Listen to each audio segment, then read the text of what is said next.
Моя бабушка прошла через германские концлагеря, и по возвращении, когда она вспоминала о плене, она часто говорила «нелюди, не от мира сего».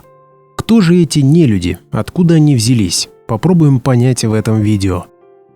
В Ведах написано, что паразиты-захватчики, прибывшие из пекельной галактики, планеты Эдем, будут на Земле создавать гибридов, скрещиваясь с людьми, а также скрещивая людей с животными. Скрещивание нужно для того, чтобы получившиеся гибриды были малоотличимы от людей, но их менталитет, их цивилизационный код должны остаться от пришельцев-паразитов. Замаскироваться под людей крайне важно, так как ходить по земле в обычном обличии для них будет опасно. Следы гибридизации людей с животными сохранились в Португалии. Посмотри вот эту карту. Это округ Коимбра в Португалии. Деревня, сельская местность, виноградники, какой-то городок небольшой. Что тут такого? Все верно. А сейчас я переведу тебе название этих деревушек. Только держись за стол. Ритора. Кто-то из воды, помимо воды, по ту сторону воды. Хранилище эмбрионов, смотрители эмбрионов. Река Гены, Иудейский порт, эмбрионы, сплавленные эмбрионы, эмбрионы химер, молодая парочка, зверинец, бестиарий, питомник. Дрог по-латински гениста, а гениста с португальского гений. А вот еще одна примечательная местность в 40 километрах от Лиссабона. Пристегнись. Эмбрионы негров, эмбрионы овец, эмбрионы зебр. Наша госпожа, Богоматерь так называют, эмбрионов. Я проверил. Действительно, деревни называются эмбрионы или зародыши овец, зебр и негров. А есть ли на Земле еще места, где остались следы генных экспериментов? Тут надо добавить, что те, кто захватили Европу, об этом уже было видео, прибыли откуда-то отсюда, с островов Полинезии. Перенесемся в далекую Индонезию на остров Сулавеси, национальный парк Лори-Линду. Там были обнаружены загадочные сосуды, каменные горшки. Сходу взглянув на них, можно с уверенностью сказать, что первое – такие в хозяйстве не сгодятся, и второе – изготовить их весьма затруднительно. Тогда, чтобы подчинить человека, нужны были лаборатории и эксперименты. Сегодня достаточно смартфона. Мы ежедневно оставляем о себе все, где бываем, с кем общаемся, что ищем. Эти данные собираются, анализируются и становятся цифровым активом, а значит мишенью. Чем больше данных в обороте, тем выше интерес к ним со стороны злоумышленников. Атаки на цифровую инфраструктуру растут из года в год. Только за прошлый более 1,8 миллиарда атак в России. Хакеры охотятся не только за паролями. Им нужен доступ к системам, деньгам, управлению. На этом фоне резко вырос спрос на специалистов по информационной безопасности. Их ищут компании, банки, госсектор. Это не просто нужная профессия. Это надежный способ зарабатывать в отрасли, которая будет расти всегда. Чтобы ее освоить, советую онлайн-магистратуру «Информационная безопасность» от МИФИ и Skill Factory, где вы научитесь находить слабые места в системах, защищать данные от взлома и делать так, чтобы все соответствовало требованиям закона. Программа сочетает академическую базу одного из лучших технических вузов страны – МИФИ, с практикой, тренажерами и реальными рабочими задачами. Обучают не только преподаватели вуза, но и действующие специалисты из ВК, Сбера, лаборатории Касперского и других ведущих компаний. Учеба проходит полностью онлайн, но официально считается очной. Вы получаете все студенческие льготы, включая отсрочку от армии. А благодаря господдержке стоимость обучения может начинаться от 198 рублей в месяц. По окончании диплом магистра гособразца. Приемная кампания скоро начнется. Для поступления нужно любое высшее образование. Переходите по ссылке в описании или сканируйте QR-код, оставляйте заявку и получите бесплатный курс по математике, который поможет подготовиться к вступительным. А мы продолжаем. Человек от природы ленив. Именно поэтому он и старается что-то придумать, чтобы поменьше трудиться. Вырубать из камня такие сосуды очень тяжело и неудобно. Согнувшись 3 погибели, долбить в узком закрытом пространстве, вдыхая пыль и обливаясь потом. И зачем? Якобы хранить в этом сосуде воду? Проще слепить горшок из глины или вырезать из дерева. Пусть он будет не такой прочный, но их можно и 100 штук сделать вместо этого одного. Перемещать такой каменный горшок тоже мучительно. Он сам тяжелый, даже под своим весом может покатиться и расколоться. Когда их нашли, эти каменные изваяния валялись повсюду без дела, никому они не понадобились. На коламбах имеются кольцеобразные выступы, равномерно распределенные по всей поверхности. Нет никаких объяснений археологов, зачем это было нужно устраивать себе дополнительную работу по их нанесению. Зато имеются массивные крышки, да еще с изображением неких существ. Эти крышки, которые невозможно сдвинуть с места, окончательно разрушили любые версии о хозяйственном назначении каменных кувшинов. Тем более, что в них отсутствует отверстие для слива воды. Вздумала женщина помыть эту бочку, и ей нужно вызывать бригаду мужиков, чтобы вылить грязную воду, и потом еще раз, чтобы ополоснуть. В долине Бада мы видим как мелкие коламбы, так и крупные, больше роста человека. На этом сосуде изображены лица людей. Что бы это значило? При этом лица не совсем обычные и почти без подбородка.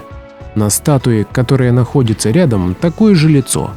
Везде в сосудах следы ржавчины, то есть в коламбах присутствовало железо. Скорее всего, его вытащили местные жители и использовали в хозяйственных целях или сдали его в чермет. Можно предположить, что с помощью металлических ободов была обеспечена герметичность закрытия крышки. Но что должно храниться в таком надежном сосуде? Какие вещи или субстанции нуждаются в таком безопасном герметичном хранении? Мы видим изображение обезьян на крышках. Горшки и крышки отличаются друг от друга. На большом сосуде изображены уже внешние люди, человеческие лица. Не думаете ли вы, что создатели горшков специально таким образом отмечали сосуды, чтобы в дальнейшем не перепутать их и их содержимое? Вполне возможно, что в этих сосудах хранилась биосубстанция с генетическими материалами тех особей, которые изображены на крышках и сосудах. Остатки этого здания были обнаружены в районе Коламб, и вполне возможно, что таких зданий было не одно. Это могли быть лаборатории, в которых занимались генетическими экспериментами с обезьянами и людьми. Какая-то катастрофа уничтожила здание и разбросала сосуды по долине. Некоторые из них валяются даже в лесу. Но зачем использовались все эти горшки? В поисках ответа на этот вопрос переместимся в Лаос, в долину Кувшинов, группу площадок с историко-археологическими памятниками в провинции Сиангхуан.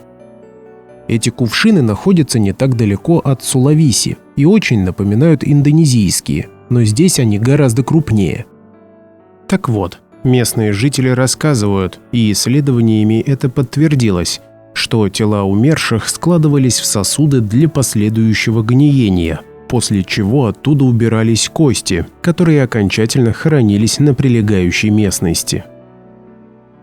Руководивший раскопками Дугальд Орейли предполагает, что в долине сосудов располагался древний морг. Сосуды использовались для ритуального сохранения мертвых тел путем консервации. Аборигены придумали свою версию событий древности. Вернее, пересказали то, что видели и как понимали. А именно, боги варили пиво в этих горшках. Полагаю, пиво и вино можно отлично изготавливать в простых глиняных сосудах. Да и нужно ли богам пиво и вино? Мы же обратимся к современной генной инженерии. Для того, чтобы иметь возможность соединять цепочки ДНК, нужно сначала их разрушить.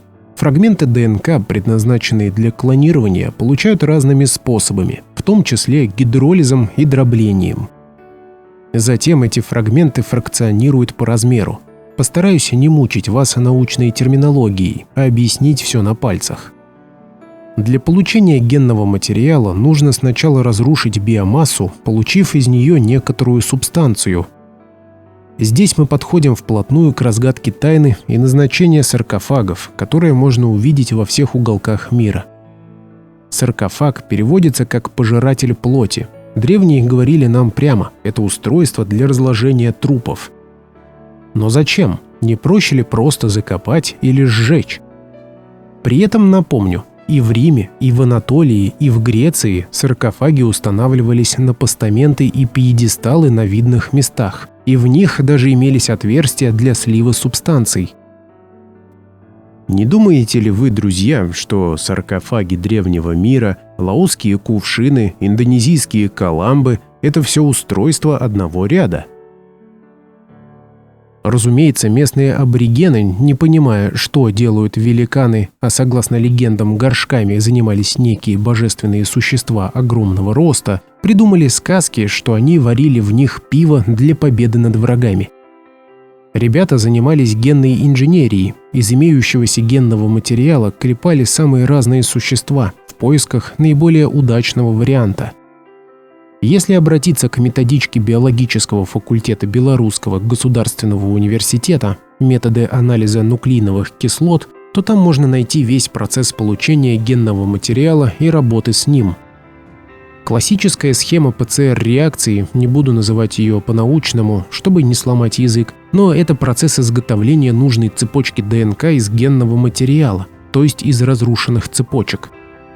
Заключается в многократном повторении следующих 3 этапов – плавление ДНК, отжиг праймеров и синтез.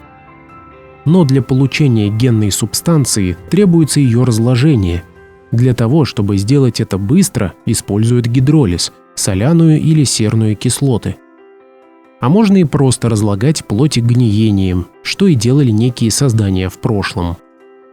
Затем эту массу разделяют на фракции с помощью центрифуги. Помните следы на коломбах от роликов? Нагревают и охлаждают. Помните трещины на горшках? Это вполне могло быть результатом перепадов температур. Весь процесс повторяется многократно. Тогда становится понятно, почему на каламбах и лаосских горшках изображены обезьяны и другие животные. Почему в Индонезии так много легенд, посвященных обезьянам? Почему есть священная роща обезьян, пещеры и храмы, и вообще в Махабхарате рассказывается о царстве обезьян, об их сотрудничестве с людьми и богами? Вот мы видим этого истукана. Почему он так не похож на людей? Раскосые глаза уж слишком миндалевидные, загнутые дугами брови и, самое странное, полное отсутствие подбородка. Такого человека редко встретишь. Но если вспомнить местного медведя Кускус, все понятно. Да это же он, те же глаза и брови, тот же взгляд, а главное тоже отсутствие подбородка. Уж не использовалось ли это животное в генных экспериментах?